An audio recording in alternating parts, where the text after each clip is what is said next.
तर तेल एकदा व्यवस्थित परतून झालं की त्याच्यामध्ये आपण कांदा, जो बारीक चिरलेला कांदा आहे तो ॲड करून घेणार आहेत, व्यवस्थितपणे परतून घेणार आहेत.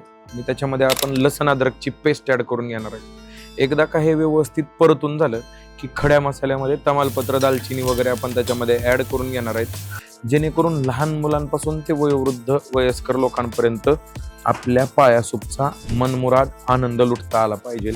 की जास्त मसाले ओव्हर त्याच्यामध्ये झाले तर ते सर्वजण पिऊ शकत नाहीत.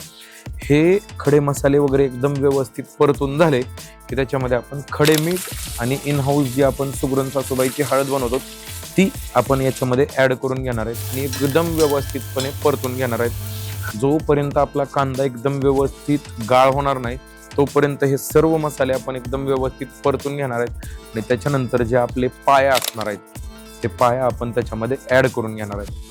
पाया त्याच्यामध्ये एकदम व्यवस्थितपणे आपण परतून घेणार आहेत 5 ते 10 मिनिट. आणि त्याच्यानंतर आपण जे गरम केलेलं पाणी आहे ते आपण याच्यामध्ये ॲड करणार आहोत. भरपूर प्रमाणात याच्यामध्ये आपल्याला पाणी ॲड करावं लागतं, कारण जी कुकिंग प्रोसेस 2 तास मिनिमम चालते, त्याच्यामुळे पाणी खूप प्रमाणात आटतं.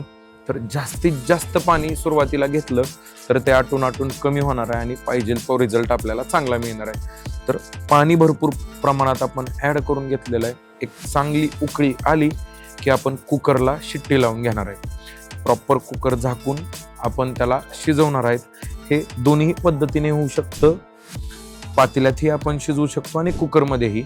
पातेल्यात ही खूप लेंदी प्रोसेस आहे, त्याच्यामुळे आपण कुकरमध्ये शिजवून घेत आहोत. तर प्रॉपर कुकरमध्ये ही आपण 1.5 ते 2.25 तास याला शिजवणार आहेत.